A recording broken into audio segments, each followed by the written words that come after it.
Hi, we're with Marcus Kemp of the Kansas City Chiefs and formerly of the University of Hawaii football team. Just want to know how's it been going for you? I mean, it's been great. Obviously, it's great to be back in the NFL, back with the Chiefs. So I'm just happy for all my opportunities. Are you in quarantine right now too? Oh, in quarantine. We're just in a hotel situation. Coming back for workout, it's not always so 100%. So we had to figure things out after I made the team. Okay. Again, what was it like to make the team again? I mean, it was fun. It's a great cap to a long journey that I felt this last year was. So obviously being on any NFL team is great for anybody. I feel, grateful for the opportunity to be part of that class of people. So coming back from that injury that I had and being back with the team I was with for 3 years has been really, awesome as I'm going through it right now. So I'm just happy to do whatever I can do to help the team.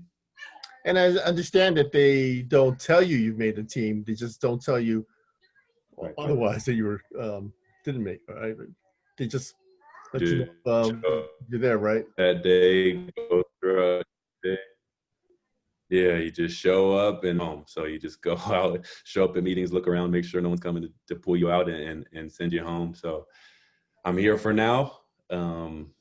Yeah, so I guess I made it. Wow.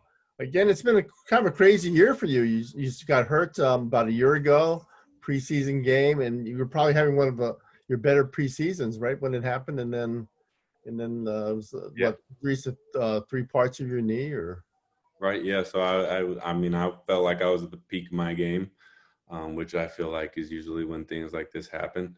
Um, Obviously, I grew as a player throughout my years playing football. It's been, almost 20 years now. So I think that was my peak, and I got comfortable in the offense being there for 3 years.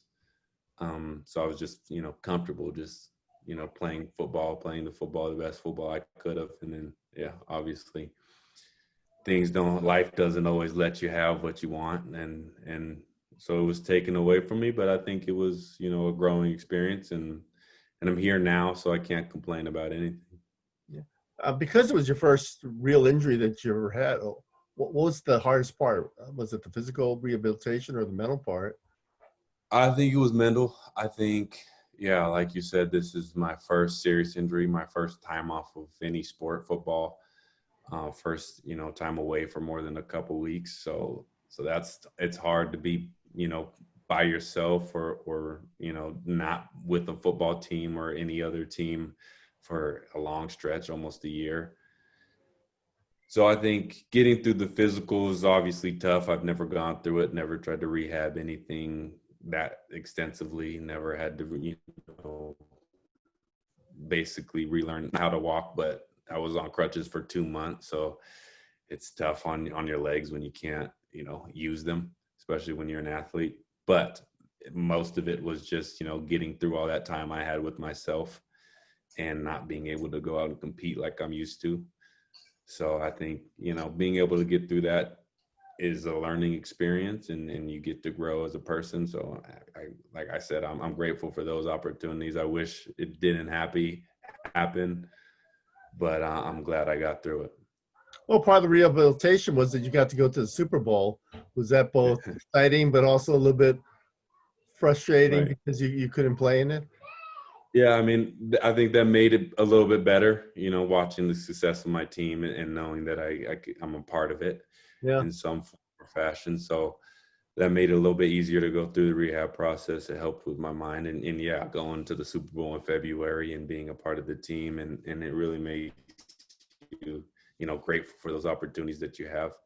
But like you said, it's a little bittersweet with us being so close the year before, and then, getting hurt the year that it actually happens, and you watch the dreams that you've had since you were a kid, and they're getting fulfilled, but not exactly to how you imagine them. So I'm grateful to be on the team. I'm happy to be on the team. I was, a little sad that I couldn't contribute, but obviously, like I said, I'm just happy to have any part of the team because it's a historic team. So to be involved in it is, a blessing.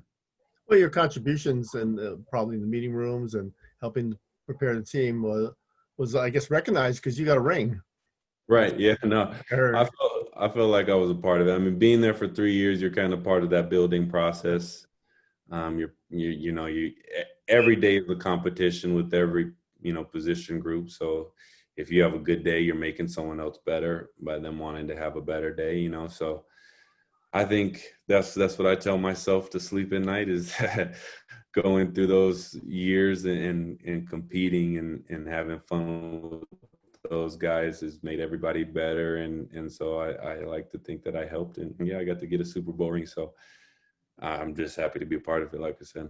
Well, and you did learn the business part of the NFL where I know they liked you. You liked the Chiefs a lot, but your contract expires in March and you're still rehabbing. So I guess they had to make the decision to let you go then. What was that like for you, even though you knew that you had a place back if things had worked out with your rehab, right? Yeah, it was hard. You know, yeah, the NFL is not for long, so you know that at any moment, it could be over. So coming into that March during that time, it was a question of whether I was going to come back or not. Yeah, like you said, I was still in rehab and wasn't sure if they were comfortable where I was, and they didn't know obviously where I was going to end up. So I mean, I understand completely. It's a business; they want to keep their money as well as they can, and so I understood. I hold no animosity. I understand that that's the way things have to be, and like I said, I can't complain because I'm here now, Yeah. and so I got back, and so I think that it all works out the way it's supposed to work out. So you come back, you're feeling pretty good around late May, early June, and then I guess you said you felt 100%, but is there just some one thing that goes, wow, I'm 100%, Right. or Yeah. I mean, yeah, training leading up to that, you start to feel better and better every day with how football's going on the field, but you can never prepare for truly, hitting the pads, reacting to different things and being in football until you are in football. So training up until June, I felt pretty good and I was at 100%. But it's really not until that first day in pads, which is the first day of my camp, what happened to be in pads. And it's not until that day when you go out there in 90-degree weather and you have to, hit a man twice your size. It's not until that day you realize that, you're back to what you thought you were. right? And I guess you probably would have been back a little bit earlier, but the pandemic kind of heightened at that point, and you couldn't really get worked out, right? Or there were rules against Right. working you out, right? Yeah, so it was kind of a perfect storm. Um, it happened to be my contract year and I get hurt, Hmm. meaning that when I did go through free agency, it was likely that teams needed a workout or a physical, to see if my knee was healed or not. Um, and then being a free agent in March, right when all the quarantine and stay-at-home orders started to go into effect, and so the NFLPA had to restrict a lot of things, and that happened to be so that this was a tough time, but everybody was going through it, so I can't complain. And yeah, it pushed my timeline down a bit more. I might have been able to get a workout, in April or March, maybe May, and sign with the team then. But like I said, everything happens for whatever reason, and it happened so that I got a lot of time to heal and just fully prepare, and I ended up back with a team I'm comfortable with. Yeah. And then they bring you in for the tryout, and it sounds like they didn't take it easy on you. They made you run the routes, and they made you go, right? Yeah. So I came in for the workout, and usually, like I said, it's kind of just like a perfect storm of things. But usually during a free agency period, teams will bring in 3-4 guys Yeah. at your position group and work out everybody at the same time. But with all of the different procedures and protocols in place, they can't bring as many people, and you have to keep them there for basically 4 days. So I was the only receiver in, and they knew who I was, so they wanted to put me through a test that and obviously they wanted to see if the knee was healed up. So they made me run, 15 routes back to back, which if you run routes, if you're a receiver, you understand how hard it is to run a route, stop and run it again.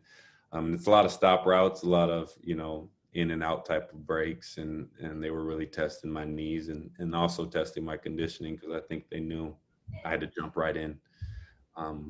So I mean, I'm grateful for the test to help me have confidence in myself that I could do everything they were going to ask me to do, and so yeah, I mean, I was tired after, but I was also happy with how I performed.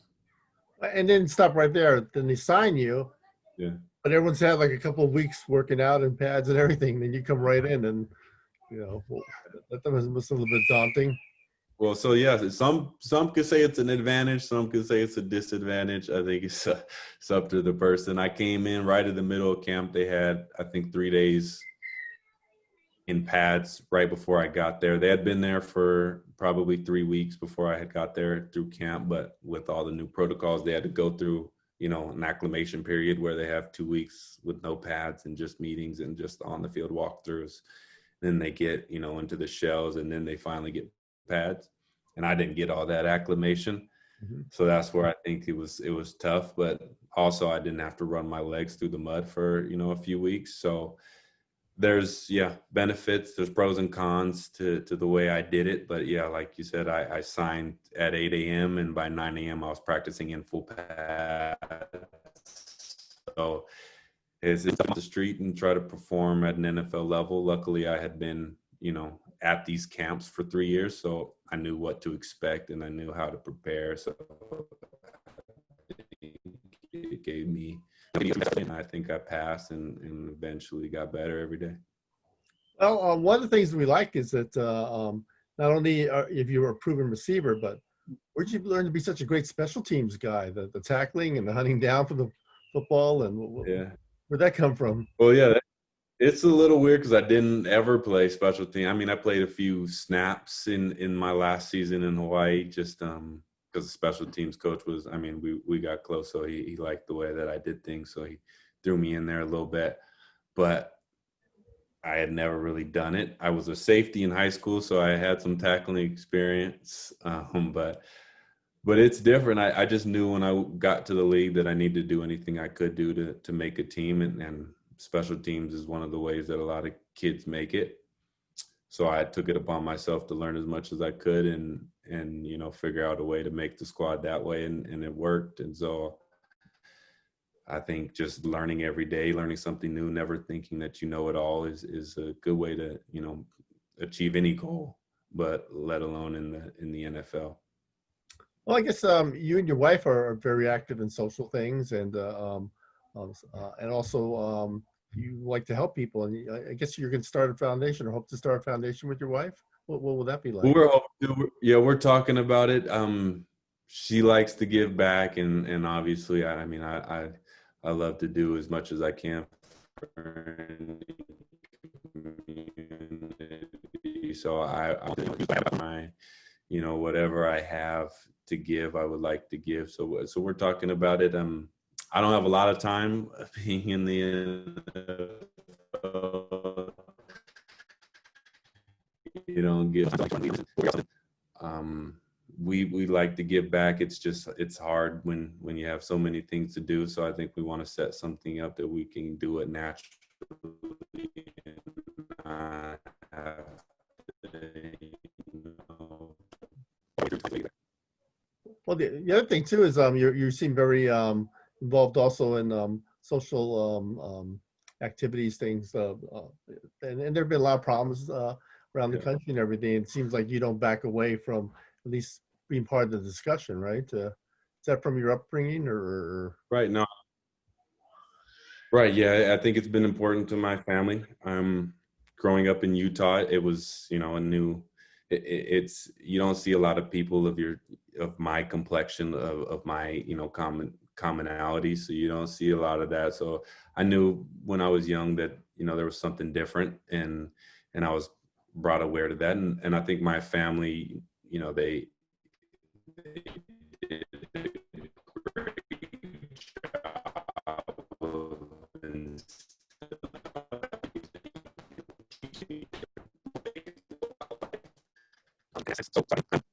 with the world is something that's important to me. So I like being involved in those social issues, you know, going to those protests if I can make it, signing the petitions if I need, or asking for justice.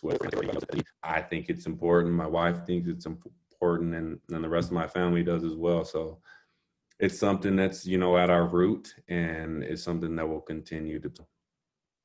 Well, and finally, you've enjoyed being a father, and you're gonna be a father again. And what's it like having a second son coming, who's born possibly the same day as the first son? Right, yeah. His due date is my first son's birthday. So I mean, it'll be fun. I'm happy to have two sons. Um, you know, so I'm just happy to have all that time, having a lot of time with my first son, after being hurt and not having to play that season. And then, you know, quarantine happening. So we got a lot of time to spend together. And so it made me, you know, grateful for being a father and having these opportunities to help my son grow in any way that he can.